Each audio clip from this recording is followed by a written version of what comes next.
Because, well, we came here a few years ago, about 7 years ago, and you know, it's a colourful place. I painted cities before, London and New York, and Mexico City seemed like the biggest challenge really in terms of painting a city that I could imagine really. Because when you get here for the first time, it's just so mad, it's so big, it's so vast, and if I could try and in some way, some small way, just kind of capture something of that, then that, I thought that would be a really important thing. The people are amazing, I think, you know, the warmth of the people. You know, they've got amazing faces. I think they've got a real resilience to them as well, you know, real strength. I mean, they've had a tough history, you know, politically. There's a lot of corruption. You know, it's a difficult place, but they're very tough people, I think, and so that interests me. The link with the past, you know, their culture, the Aztec culture, you know, there's a real strength of a connection with the history of the past, which I think is really interesting as well. You know, it's kind of, there's a relevance to it.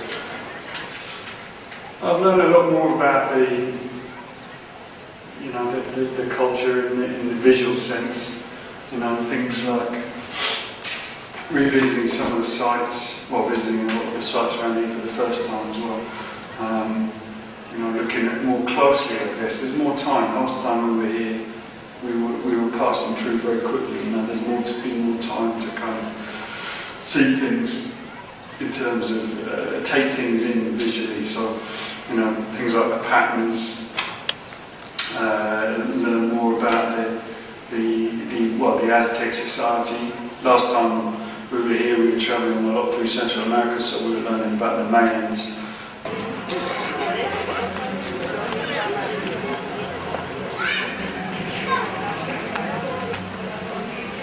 How do you think your Mexico paintings will differ from your London paintings? I think that the colours will be stronger, the light's stronger here, so you know, there's different kinds of colours that I'm thinking about. Here, I mean, I love using Mexican acrylic paint. You know, there's different kinds of colours that they use, particularly in the sort of clothing of the red dyes that people use at cochineal. You know, there's more natural kind of colours. I mean, I can't really do very much with, you know, acrylic synthetic paints, but I'm thinking about those colours, and you see bright colours in the houses, you know. So those kind of things, on a kind of subconscious level, you kind of pick up and feed into the work.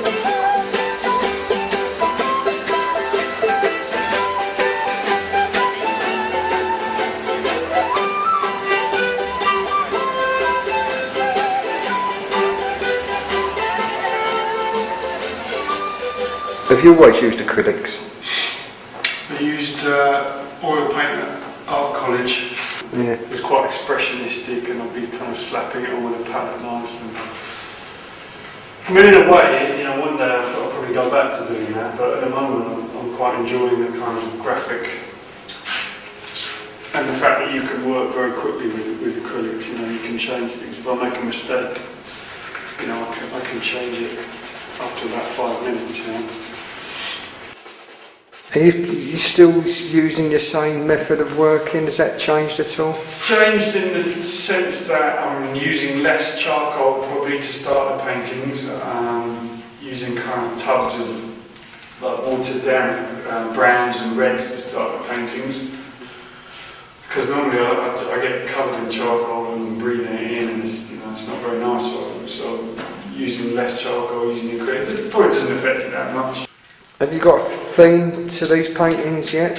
No, I don't really know what the theme is until I've done most of the work that I'm going to do. You know, things start to come to mind. I mean, you know, the last year's theme wasn't really a theme, but the symbol that I was using a lot was birds. And I was thinking about birds. I was thinking about wings for lots of different reasons, really. But there have, like, birds and wings and things have been appearing in these paintings as well. I mean, the first painting that I did in the heart of Mexico City was of the National Lottery building, and it seemed like the right place to begin because it had this giant pair of wings, you know, on the front of the building.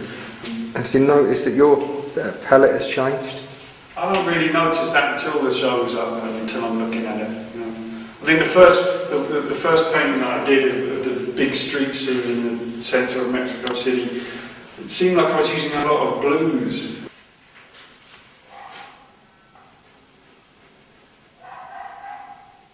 In a way, it's a painting about the things that I saw, but it's also about kind of, you know, people being kind of weighed down with their lot, you know, and the hardships of life in the streets of Mexico. There's a lot of businessmen too, you know, this guy's getting his shoes shined. There's a baseball picture on the back of the newspaper because Mexicans love baseball. You know, for me, I love painting elderly people's faces. You know, I love the lines. I love trying to get that effect, the contrast between someone with younger skin and someone with older skin, and you know, that just really interests me. So, but these challenges make it exciting. You know, they keep it exciting for me. Do you have a picture in your head of what? Yeah, I've got a picture in my head of when I'm starting, and I've got the memories of what I saw, and I've got these drawings. But then the rest of it just takes on its own, you know, its own kind of life really, and the painting has its own kind of ending that I don't know what it is, and I've got to find it. You know, I've got to put all those things together. I've got to put these drawings together with what I remember and the idea that I want to paint about as well. And all those things kind of will kind of eventually lead me to what it is that I'm aiming for, but I don't really know what that is until it happens, you know. Yeah, I mean, the last bit is probably, the last week is when it all starts to come together, when things fit together. You know, it's like a puzzle at this stage.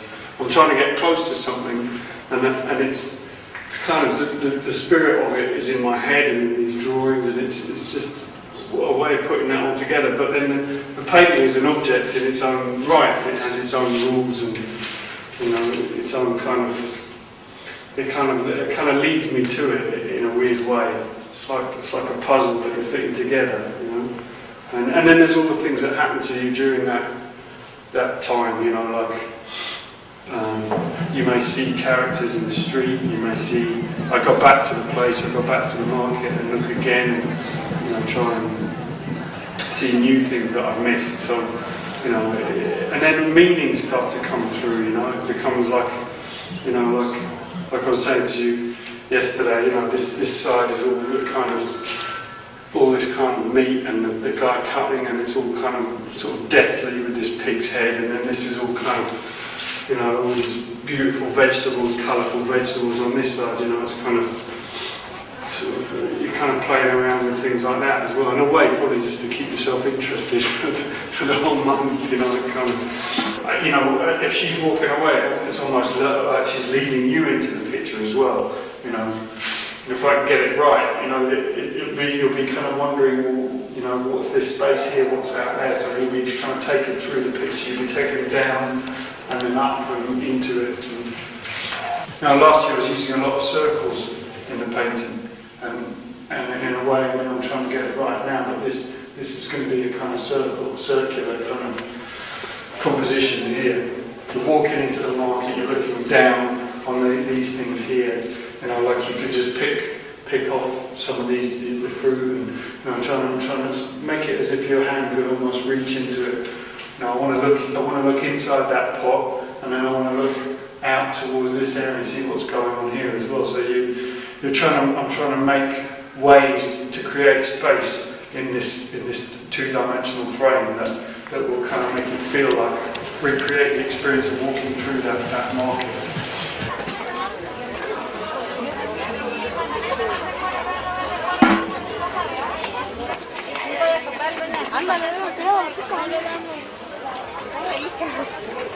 I don't normally do that, you know, so that's something new for me, to try and paint someone walking away from the scene. You know, sometimes have their heads turned slightly, but she's completely, because I kept seeing these women with these beautiful plaits here, and there's going to be coloured ribbons in the hair there. I'm not looking for answers, I'm just trying to paint what I see, you know, and whatever I have to stumble across, you know, and it's the best I can do.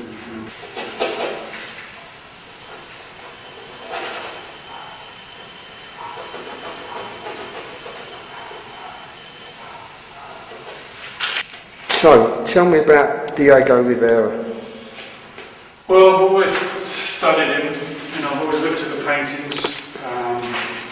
When I was at art college, I was looking at them. I love the draftsmanship, the drawing that's in them, the scale of his ambition. When you go and see the big murals in Mexico City, these huge murals that have got so much in them, and he's interested, obviously, in reflecting the history of the Mexican people, telling his version of events from the Aztec times right through to the modern day. So I like that link with the past and his present day in the 1930s to 1950s. There's always people working in his paintings, there's people reaching out of his paintings, reaching down, reaching into them. And in the spirit of a lot of this work, a lot of the new things that I'm trying out as a painter are about creating space with the way people reach for things, and so maybe on a more subconscious level, there's kind of technical things that I'm picking up from him. There's also a painter called Philip Guston that I look at a lot, and I really like the boldness of his work.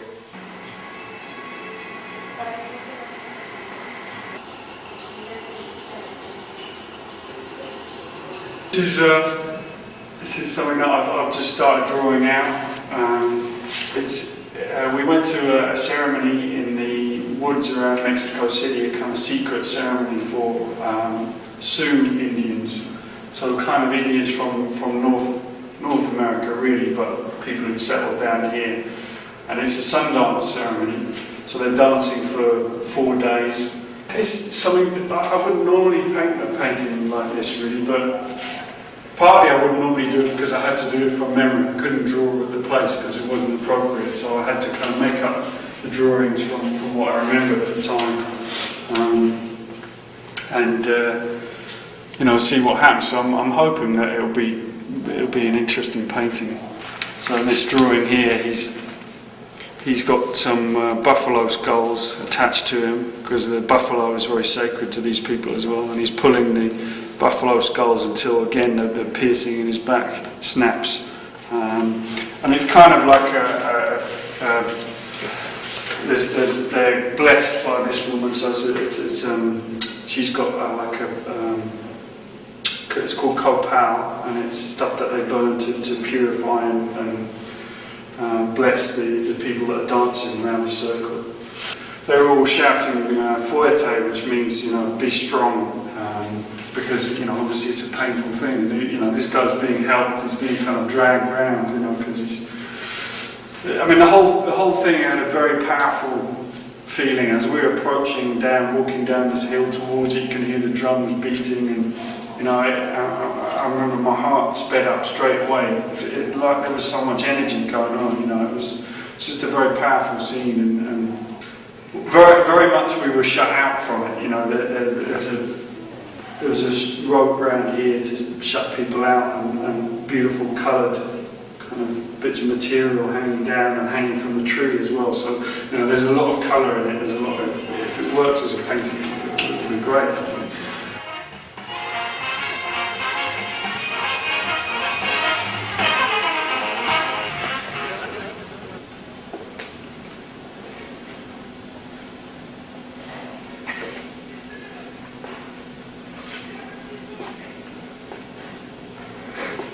What's this going to be for? Is it going to be in a painting?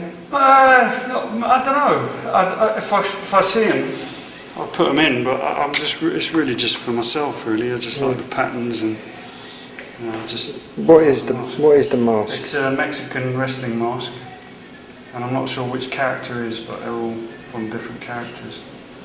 And it kind of links in nicely with the Aztec stuff that I've done, I think, and. It's just a bit of fun, really, looking at the patterns and painting something different from always painting street scenes.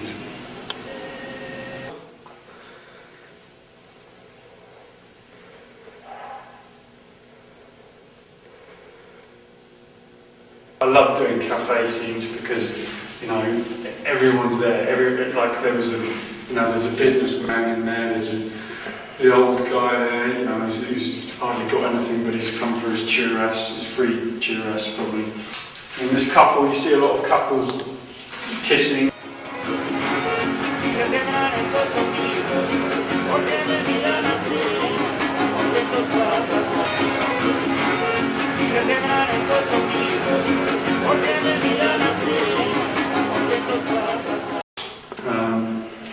And you've got references there on the banknote here. There's a Mayan or Aztec warrior there, and lots of Aztec designs.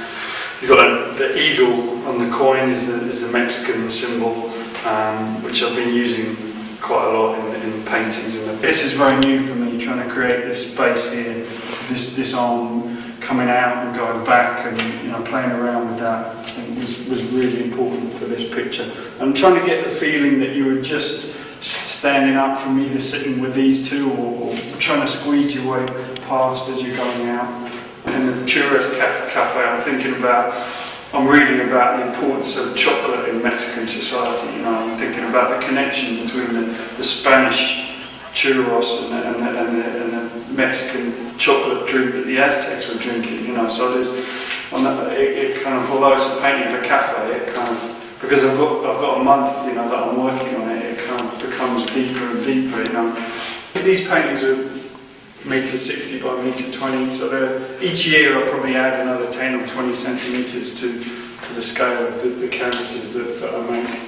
It takes me 2 or 3 months every year to find a way of, even though it's only 10 or 20 centimetres, just to find a way of enlarging those figures enough to be convincing within that larger space. Do you think you'll always kind of be experimenting? Yeah.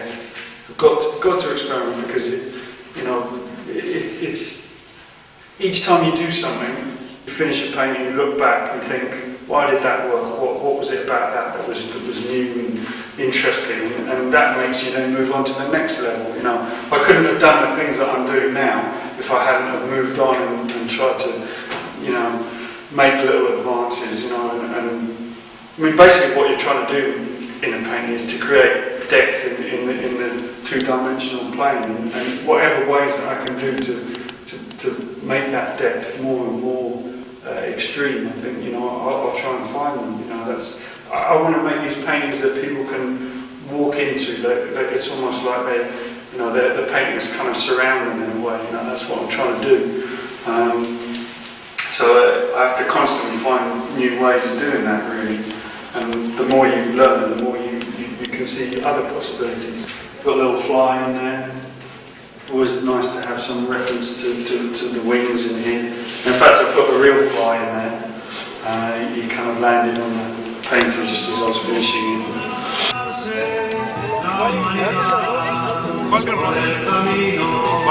So, what's it like being married to an artist?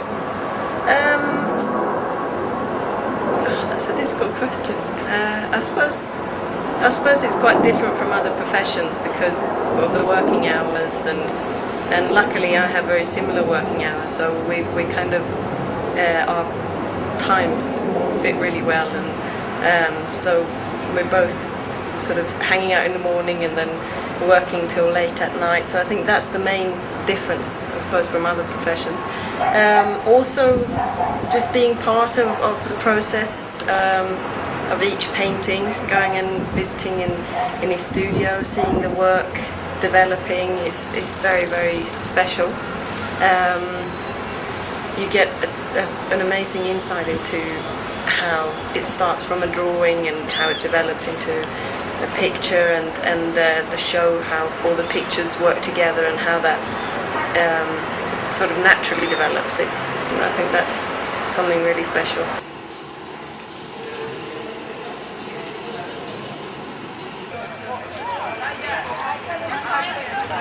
Do you help Ed in any way?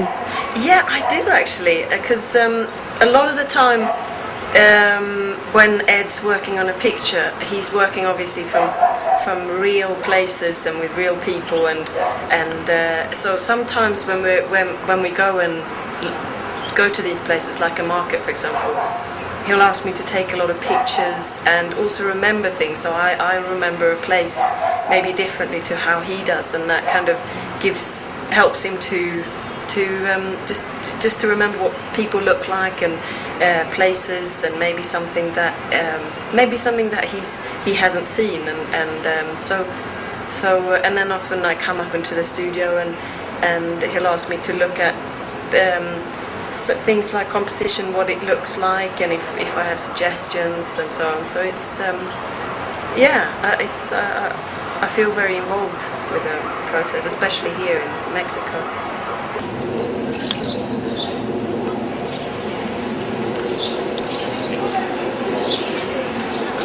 I've been teaching, and the plan was to, for this year when we're doing a lot of travelling, to develop my own profession as a voice teacher. How's your cockney coming along? It's all right. Great, that's it.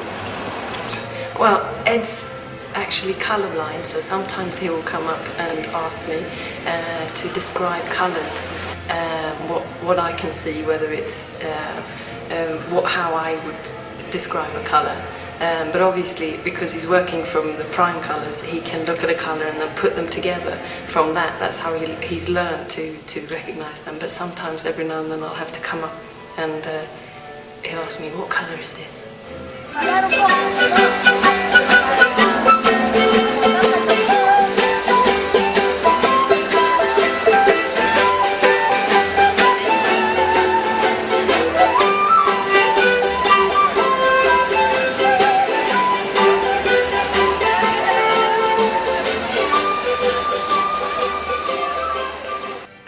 Any more deep, dark secrets you want to reveal about your husband? No, I can't think of any other. I'll come back to you on that one.